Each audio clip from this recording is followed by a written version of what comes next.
Com a graça de Deus, tudo bem? Sejam muito bem-vindos. Vamos fazer hoje a análise da quarta aliada, porção semanal da Parashá Hukat Balak. Está no livro de Bamidbar, que é o Números, né? 21 até 22:12, pelo método Pardes, também referenciado pelo Talmud, com lentes racídicas e aplicação para Bnei Noah. Então vamos lá fazer um pouco dessa análise juntos hoje. Essa análise é profunda da quarta aliá, tem muitas nuances interessantes nela. Ela é combinada com Kat Balak. Esse trecho é a transição militar e espiritual crítica. Israel derrota os poderosos reis amoreus, né? Ele escreve amoreus, mas é amoreus, Sihon e Og. Conquista suas terras e acampa nas planícies de Moab. Diante disso, Balac, que é rei de Moab, ele, tomado pelo medo, envia mensageiros para contratar o profeta pagão Bilã, traduzido é Balaão, para amaldiçoar o povo hebreu. Nós utilizaremos então o método Pardes. Vamos analisar em 4 aspectos: Pshat, o Remes, o Drash e o Sod. Ok? Sob a ótica filosófica racídica, concluindo com uma aplicação universal para nós, Bnei Noah. Essa, aliás, marca a importante transição. Israel deixa de lidar apenas com desafios internos e passa a confrontar uma importante transição. Israel deixa de lidar apenas e passa a confrontar com forças externas que se opõem a seu avanço espiritual e físico. O trecho divide-se em 2 partes. Vitória sobre Sihon, rei dos Emoreus, 21 a 32, e a derrota de Og, rei de Bashan, início da narrativa de Bilã, 21:33 até 22:12. O Pshat é o nível literal, é o sentido literal. Então vamos explorar o sentido literal do texto. A narrativa, ela narra a transição de liderança e os testes finais do deserto. Morre Arão, ok? Arão morre, está lá no capítulo 20, 22 e 29. Deus anuncia que Arão não entrará na terra prometida. Moshe e Arão e seu filho Elazar sobem o monte Or. As vestes do sumo sacerdote são transferidas de Elazar e Arão falece. Eu já falei isso na paraxá anterior. Ok? O povo chora 30 dias.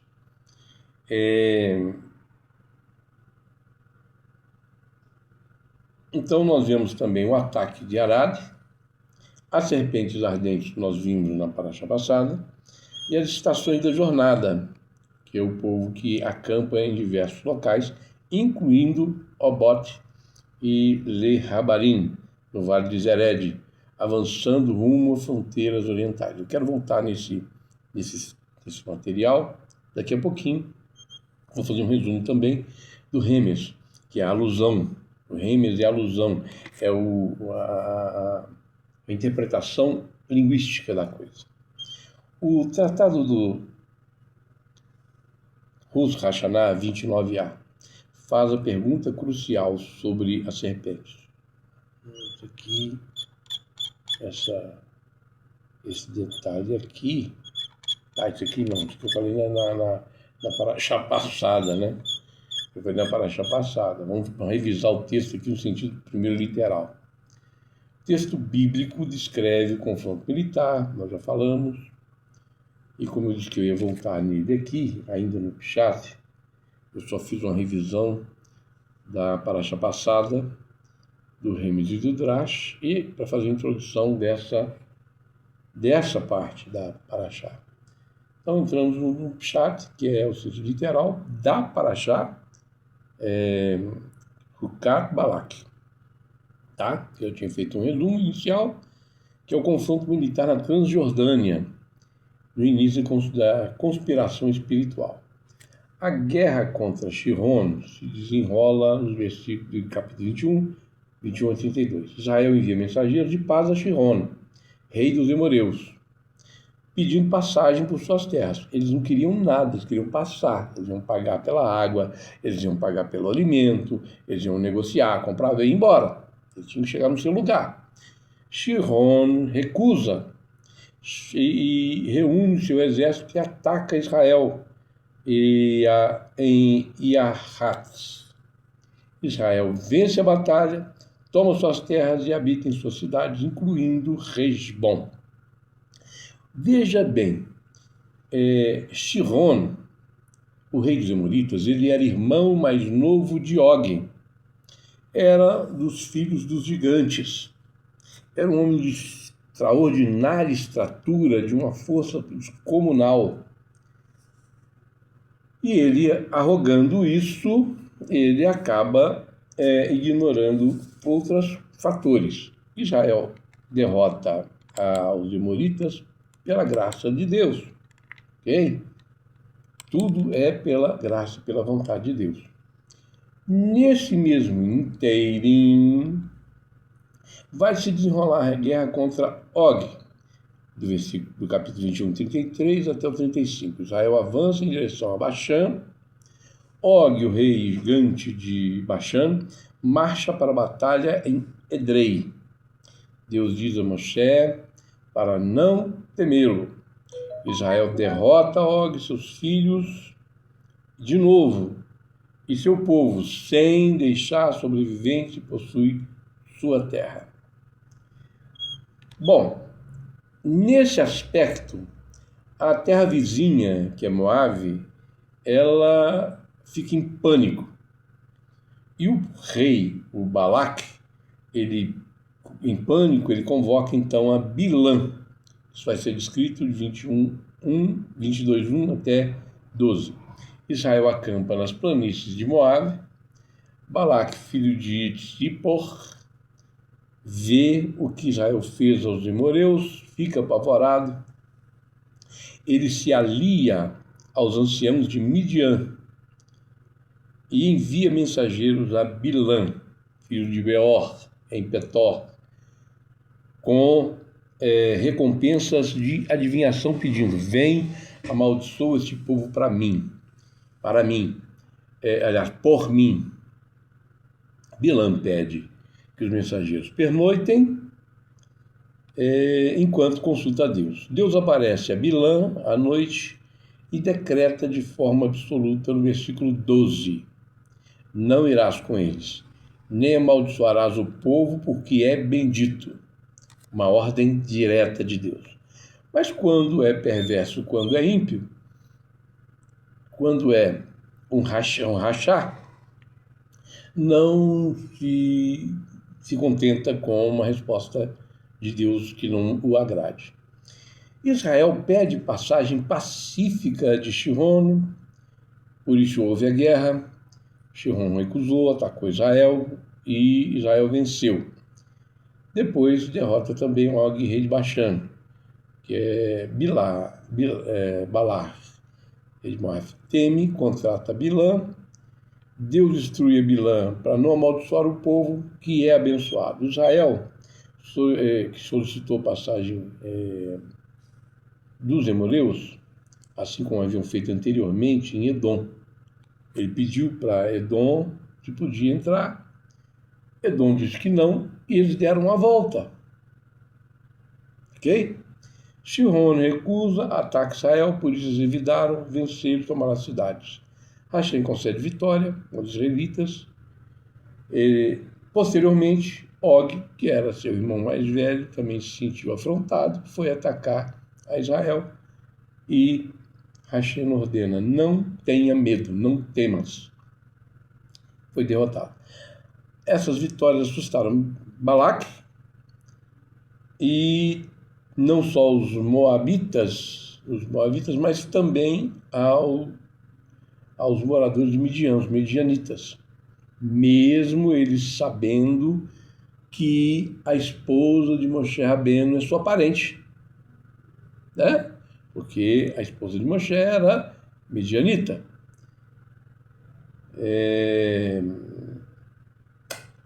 Ao ver tais vitórias extraordinárias, ele ficou com receio. Percebendo que não poderia vencer, chamou Bilã, um famoso profeta das nações, para amaldiçoar Israel. Bilã responde que só pode agir conforme a vontade de Deus. No nível literal, vemos a transição de Israel de peregrinos para conquistadores e o início da narrativa de Bilã. Esse é o aspecto geral, no sentido literal da Paraxá. Tem alguns aspectos aqui que são interessantes, que eu vou repetir de novo esses materiais, e eu vou dizer algumas curiosidades durante o caminho. Tá bom? O Talmud, no tratado Berahot 54a e 54b, faz um remes, no sentido, a alusão, a análise linguística profunda sobre os milagres da vitória contra Sihon e Og, afirmando que quem passa por esses locais deve recitar uma bênção de agradecimento pelos milagres divinos. O alicerce linguístico e alusivo está nos nomes dos reis. Sihon remete à palavra shiag, que significa fala ou diálogo. Ele representa o bloqueio da comunicação sagrada, aquele que recusa o tratado de paz.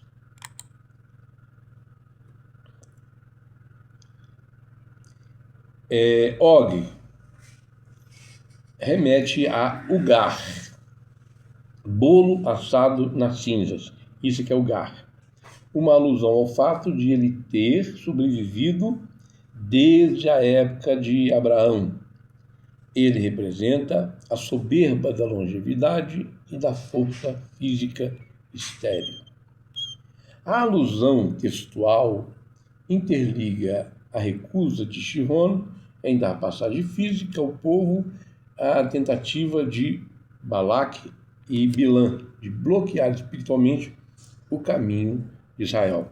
Através da palavra maldita, ou seja, maldição, Sihon e Og simbolizam forças do ego e da arrogância que bloqueiam o caminho espiritual. A recusa de passagem remete à resistência interna que enfrentamos na nossa vida ao buscar crescimento. Balaar representa o medo irracional diante da santidade. Bilã, o uso distorcido do dom espiritual. Isso hoje nós temos de sobra. Sihon e Og representam obstáculos diferentes. Os comentaristas observam que os dois reis simbolizam forças espirituais distintas. Sihon representa a oposição racional. É a voz que diz: isso não é possível. Você não vai conseguir. Esses são bloqueios intelectuais e psicológicos que nos afligem.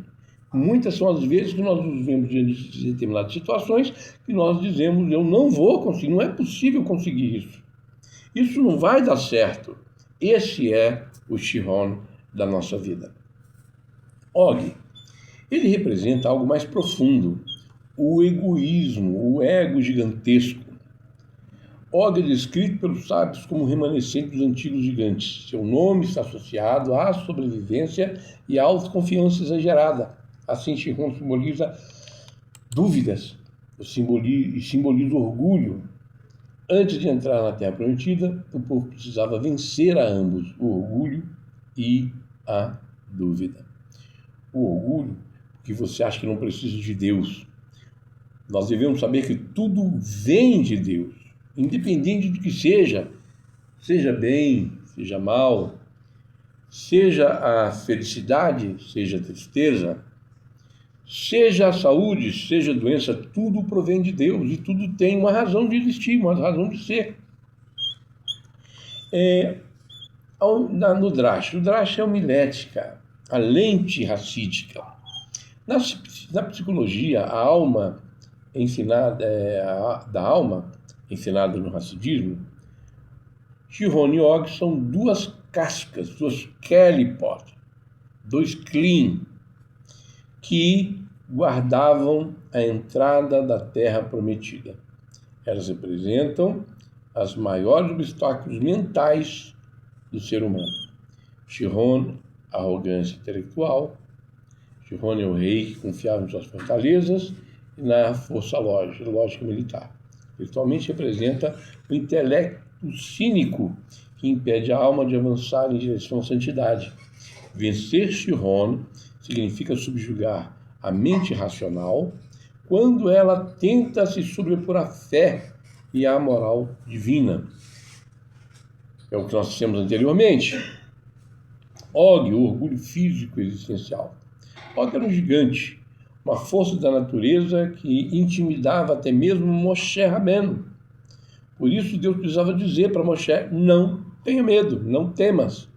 Ele representava o ego inflado, o sentido de que somos invencíveis ou autossuficientes por causa dos nossos dons naturais e conquistas materiais. Às vezes nós achamos que somos inteligentes demais, às vezes nós achamos que somos fortes demais, às vezes nós acreditamos na nossa autossuficiência, mas ninguém vive sozinho, ninguém é uma ilha. Então nós precisamos sempre de outras pessoas, sempre nós precisamos de alguém, nós temos que ter a humildade de reconhecer as nossas fragilidades, necessidades, mas confiar em Deus e saber que nós podemos ser socorridos. Aliança do mal.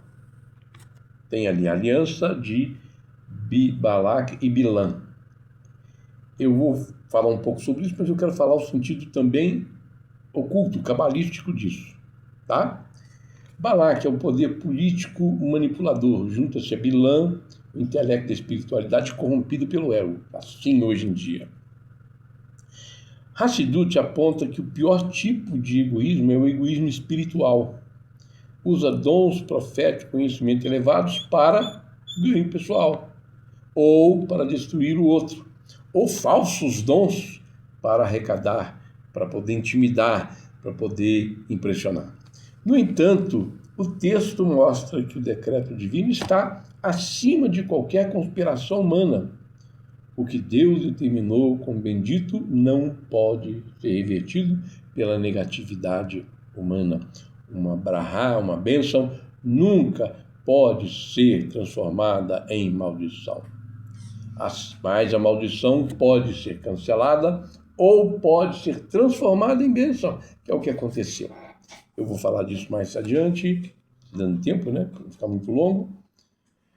O Talmud, no Tratado de Brahot 7a, ele comenta que Bilam sabia o momento, é isso que eu queria comentar, em que Deus se irava e queria usar contra Israel. Os mestres racídicos explicam que a verdadeira força de Israel não está na estratégia humana, mas na conexão com a Hashem. Assim, mesmo quando forças externas tentam amaldiçoar a bênção divina prevalente, Deus está agindo. Tem um detalhe também sobre Bilam, porque Balac, ele, aqui eu cometi até um engano, tá? Não era Bilam que sabia o momento, Bilam sabia as maldições, Balac é que sabia o momento. Balac também era mago. Moabe e Midian eram povos que lidavam com a magia, com conexões de magia, uma cabala negativa, né? Então, eles eram primos, Midian e Moabe são primos, porque são filhos das filhas de Ló. Então, eles são parentes. E Balac, ele era descendente de mágicos, fazia algumas mágicas simples, fazia algumas coisas que impressionavam, mas ele conhecia de astrologia, dos momentos que estavam propícios. Ok? O que está propício nesse momento? E, por outro lado, Bilam era famoso porque ele tinha dons extraordinários. Ele amaldiçoava, e a quem ele amaldiçoava estava maldito. Quem ele abençoava estava abençoado. Ele conhecia as artes mágicas de magia negra. Ele tinha ali o seu animal de estimação, como muitos magos têm um animal de estimação, que era a mula, no caso dele era a mula, que fazia várias coisas por ele. E no caso de Bilam, por exemplo, ele mantinha relações com essa mula. Ok? Bom, Bilam tinha um outro aspecto também. Por que ele poderia ver o futuro?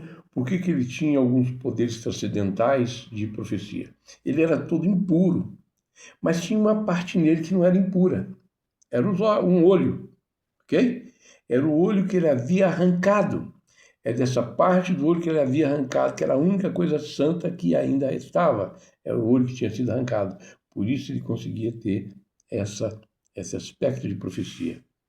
Bom, então se juntou o momento em que Balaque sabia e a força exercida na Citraha, demonstrada por Bilam. Bilam é o representante da Citraha, Balaque do conhecimento de alguns aspectos físicos, para tentar amaldiçoar Israel. E isso se reverteu. Vamos lá. Para Bnei Noah, a lição é que espiritualidade não deve ser usada para manipulação ou interesses egoístas. Ok? Não devemos confundir o movimento Bnei Noah e os aspectos disso com essas religiões que declaram-se profetas e etc, etc. Não existe nada. Nós somos estudantes, praticantes da Torá, como nos é permitido. Okay? Nós praticamos a Torá como é permitido ao não-judeu praticar. O caminho correto é alinhar-se à vontade divina, buscando justiça, bondade universal. Os sábios observam que Hashem disse a Moshe: não temas. E é o que Deus está dizendo para você também hoje enfrentar esse mundo. Não temas. O Talmud explica que a expressão indica que Moshe possuía algum receio legítimo. Segundo os sábios, o Og possuía o mérito antigo. Ele havia prestado serviços a Abraão. Ele prestou serviços a Abraão, então ele tinha méritos ao informar sobre o sequestro de Ló. Mesmo uma boa ação realizada por uma pessoa ímpia possui algum peso diante de Deus. E isso nos mostra que mesmo o rachá fazendo alguma bondade, isso fica a ele guardado, essa bondade. Então, é possível que, inclusive, ele consiga benefícios na reencarnação em função da bondade que tenha realizado. Bom, vamos continuar. Isso é um assunto bem mais profundo, bem mais adiante. É um assunto, o ensinamento é profundo. Nenhuma boa ação é perdida. Mesmo alguém espiritualmente distante pode acumular méritos. Por isso o judaísmo enfatiza: cada mitzvah conta, cada ato de bondade conta, cada escolha moral produz impacto eterno. Por isso nós devemos saber escolher. O erro de Balaque. Qual foi o erro de Balaque? Balaque interpreta incorretamente a situação. Ele pensou o seguinte: se a bênção espiritual protege Israel, então a maldição espiritual poderá destruí-lo. Mas ele ignora um princípio fundamental. Nenhuma força espiritual pode prevalecer contra aquilo que Hashem decidiu abençoar. O Midrash ensina que Bilam acaba se tornando instrumento para revelar bênçãos ainda maiores. Assim, o próprio inimigo torna-se veículo da vontade divina. Não tenha receio das coisas que estão à sua volta. Deus quer usar tudo para te abençoar. mas você precisa de ser esse canal, fluxo de exercício das 7 leis, praticando as 7 leis e suas ramificações, gerando um canal de bênção, gerando, na verdade, um açude aonde as bênçãos são recolhidas, porque você vai conseguir receber as bênçãos, não milagre, milagre é aquilo que cai imediatamente, mas as bênçãos, elas vão sendo acumuladas no açude, e aí elas vão começar a transbordar, porque elas vão sendo acumuladas no açude. Por isso, nós precisamos de um exercício permanente para alcançar, ok? Por isso, nós precisamos permanentemente praticar a mitzvah e estudo de Torá. No nível sódio, nível místico, nível de segredo, nível de Kabbalah, vamos falar um bocadinho desse nível. No nível sódio, a terra de Shihon e Og estavam na Transjordânia, fora da fronteira original de Canaã. A Kabbalah explica que estas terras pertenciam originalmente a Keni, Kinazi e Kadimoni, que representam as 3 faculdades intelectuais da alma, Urmá, Biná e Daat. Enquanto a terra interna de Canaã representava as 7 qualidades intelectuais. Ao derrotar Sihon e Og, antes mesmo de cruzar o Jordão, Israel começou a retificar o próprio intelecto do mundo. Começou a fazer uma retificação. O versículo não irás com eles, porque é bendito, 22:12, de Bamidbar, carrega uma luz mística e oculta. A palavra bendito, Baruch, no Sod, funciona como um canal de atração de luz. A luz infinita do Oren Sof. Deus revela a Bilã que a essência de Israel está conectada ao nível da eternidade. Tentar amaldiçoar o que está intrinsecamente ligado à fonte da vida é uma impossibilidade metafísica. A força oculta do mal é anulada no momento em que a soberania absoluta de Deus é manifestada na mente de Bilã. A literatura cabalística vê nessa, aliás, uma guerra entre as forças da santidade e as kelipot, as cascas espirituais. Bom, vamos analisar pela visão cabalística e assídica a Shihon e a Og. Primeiro, Shihon. Ele representa a clipá da separação intelectual. A pessoa entende a verdade, mas não consegue viver aquela verdade. Há conhecimento, mas não há transformação. Há desejo, mas não há vontade.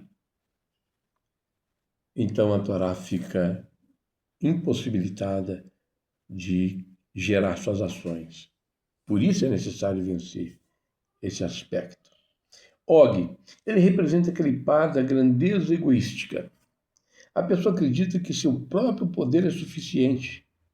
Não sente necessidade de conexão com o Criador. Por quê? Porque ele se sente absoluto. Eu posso fazer. E, na verdade, nós dependemos absolutamente de Deus para tudo. Bom, Balac e Bilã. O Zohar descreve Balac e Bilã como uma parceria entre 2 forças negativas. Balac, o desejo do controle. Bilã, a manipulação espiritual. E isso nós vemos hoje em muitas religiões. Tanto o controle sobre as pessoas, quanto a manipulação espiritual das pessoas. E isso é necessário ser corrigido, ser vencido. São as tentativas de utilizar poderes espirituais sem submissão ao Criador. Por isso, Bilã aparece como o oposto de Moshe. Moshe anula-se diante da vontade divina. Bilã tenta usar a espiritualidade para o benefício próprio. Pensemos bem se esse não é um caso a pensar.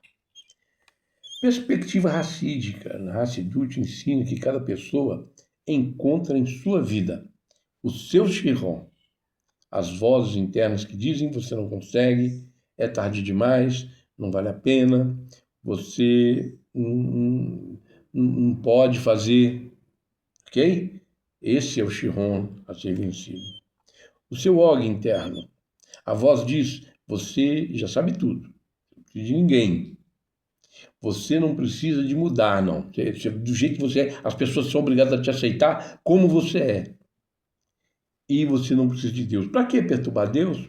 Vamos perturbar Deus para quê? Deus tem tanta coisa para fazer, para que eles vão perturbar Deus? Essa é a voz do nosso Og. O nosso Bilã interior. A força externa tenta intimidar. Ela tenta intimidar.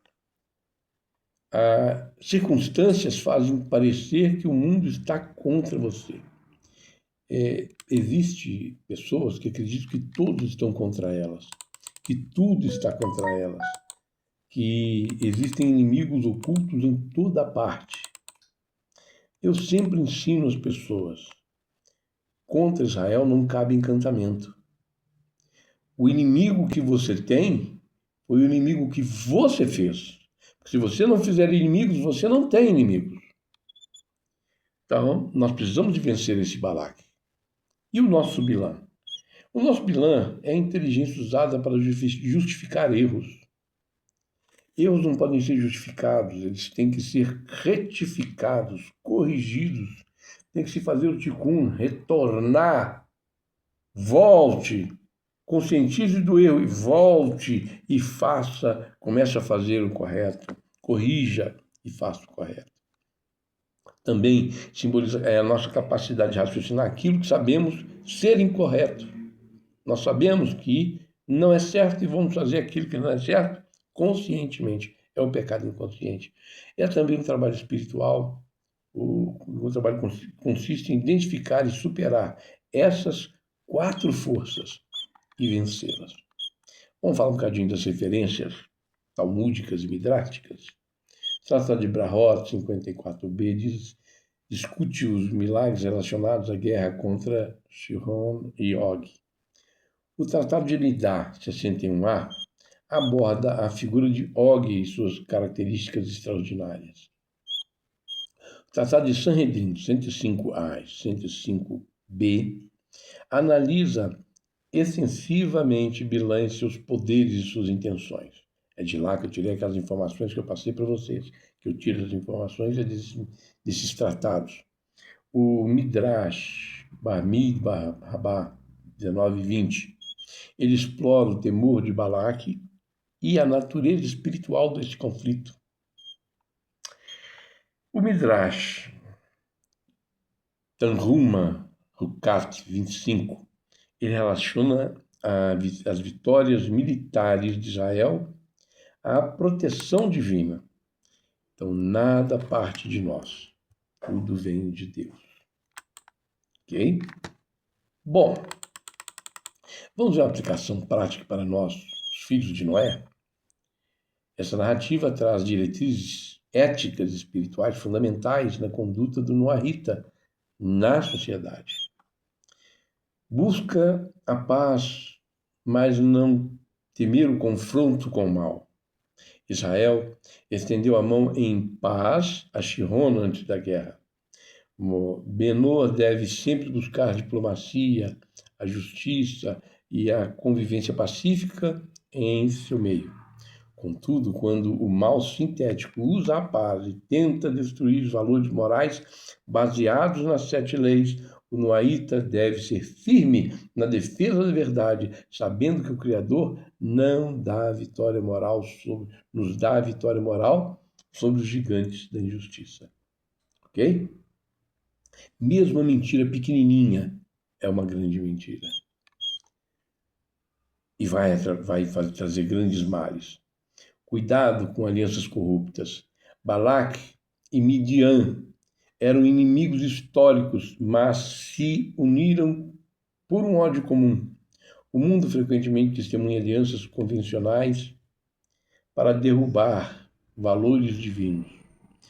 O Bnei Noach deve blindar sua comunidade e sua família contra a influência que usa pretexto da sabedoria ou espiritualidade, como fez Bilã, e desviar pessoas do monoteísmo puro e da retificação moral. Quando Bilã viu que não conseguia vencer o povo e não conseguia amaldiçoar, ele deu um conselho a Balaque. Ele disse: esse povo, ele é invencível enquanto ele estiver diante de Hashem. Mande as filhas de Moabe para perverterem os filhos de Israel e você terá vitória sobre eles. E assim eles fizeram, e nós vamos ver isso na Paraxá logo em seguida, de Pinhas, ok? Aconteceu um grande problema e foi corrigido, mas houve problemas graves. Então, isso tem que ser muito bem verificado, porque existem coisas que parecem boas, mas o seu final é ruim. Tem que ser analisado à luz da Torá, à luz das 7 leis. A soberania de Deus sobre a palavra. O decreto de Deus, a Bilã, demonstra que nenhuma força oculta, superstição, conspiração humana ou poder real tem poder real contra aquilo que Deus protege. Para Bnei Noach, isso traz um intenso conforto ao viver uma vida alinhada à vontade do Eterno. Não há necessidade de temer olho gordo, feitiçaria ou má vontade alheia. A obediência às leis divinas cria um escudo espiritual intransponível. Muitas pessoas me procuram para saber o que é que cura o olho gordo. O olho gordo é o colírio das 7 leis. Não tenha medo da feitiçaria, porque a justiça praticada pelo Bnei Noach é um escudo contra este mal. E contra a má vontade, nada melhor do que a boa vontade. Esta aliá possui lições universais para todos os povos. A vitória começa internamente. Antes de vencer desafios externos, é necessário vencer a dúvida, Shihon, e o ego, Og. O poder verdadeiro vem do Criador. Balaque acreditava que o poder estava nas técnicas espirituais. A Torá ensina que o verdadeiro poder está no relacionamento correto com Hashem. Você não precisa imitar o judeu ou tentar tomar o lugar do judeu, porque você tem o seu lugar. Cada povo tem o seu próprio lugar. E se você vai praticar a Torá, deve respeitar a Torá e praticar a Torá como é permitido, atendendo a Halahá. E obedecendo às 7 leis e suas ramificações. Boas ações, 3. Boas ações nunca são desperdiçadas. O mérito antigo de Og mostra que cada ato moral possui valor. Todo Bnei Noach pode contribuir para o aperfeiçoamento do mundo através da honestidade, da justiça, da bondade e reverência ao Criador. 4. Nem toda espiritualidade é santa. Bilã possuía dons espirituais. Mesmo assim, utilizava esses dons de forma corrupta. Para o Bnei Noach, a lição é clara. A espiritualidade autêntica deve conduzir à ética, à humildade e ao serviço ao Criador, respeito ao caminho espiritual dos outros, não bloquear quem busca servir a Deus, o uso ético da palavra, evitar maldições, fofocas, lachorrará, manipulação, ou usar a fala para construir essas manifestações malignas da fala. Confiança na providência. Mesmo diante de forças extraordinárias contrárias, a bênção divina protege quem anda em retidão. E a transformação interior, cada pessoa enfrenta reis internos. Ego, medo, orgulho, que são cidadelas e medos que têm que ser vencidos. Que precisam ser vencidos para que a alma alcance a vitória. respeito ao caminho espiritual dos outros, não bloquear quem busca servir a Deus, uso ético da palavra é muito importante. Nós precisamos de ter consciência, nós precisamos de ter respeito pelo conhecimento alheio, pela sabedoria alheia, pela prática, porque você não é o único santo, não é o único bom. É muito importante preservar esse respeito. E a mensagem central é: antes da revelação das bênçãos de Bilã, a Torá mostra que Israel precisou derrotar Sihon e Og. Segundo a visão assídica, isso ensina que a bênção divina se revela plenamente quando a pessoa vence seus dois maiores adversários internos. Quando essas barreiras caem, até mesmo as forças que desejam amaldiçoar acabam sendo transformadas em instrumentos de bênção divina. Como diz o nosso Rav Yaakov, nosso rabino, Rav Yaakov, existem as bênçãos reveladas e as bênçãos ocultas. As bênçãos reveladas é essa que nós dizemos, sempre vemos, dizemos, oh, Baruch Hashem, coisa boa, isso aqui é coisa boa que está acontecendo, isso é bom. E as bênçãos ocultas são aquelas que nós acreditamos serem lutas ou provocações ou batalhas e que no final nós vamos verificar que são coisas boas. São bênçãos que nos trouxeram lições de vida, que nos trouxeram edificação, que nos trouxeram forças. Para os Bnei Noah, essa aliás ensina que a fidelidade ao Criador, a humildade e a retidão moral possuem mais poder do que qualquer oposição externa. E eu deixo então a mensagem final. A dúvida que enfraquece a alma, Sihon, e o orgulho que separa do Criador é o Og. Devem ser evitados, confrontados e vencidos. E aí? Está gostando da forma do estudo que está sendo aplicado agora aos Bnei Noah por nós? Muito bem, vamos estar lançando esses estudos em um livro que vai ser impresso. E você acha que eu devo prosseguir com esse livro? Eu quero a sua opinião. Caso deseje apoiar esse projeto e tiver condições, envie sua contribuição para o Pix que vai estar na descrição do vídeo, ok? E para quem quer contribuir fora do país, eu também coloco os dados bancários do SWIFT, é o código SWIFT com a conta do número internacional, com dados bancários para envio e apoio a esse projeto do livro e divulgar os ensinos da Torá aos quais nos dedicamos. Eu enviarei para você, quando publicado, o projeto, uma proposta especial para você que faz a contribuição para a compra do livro com desconto especial de 50%. Mas para você que contribui.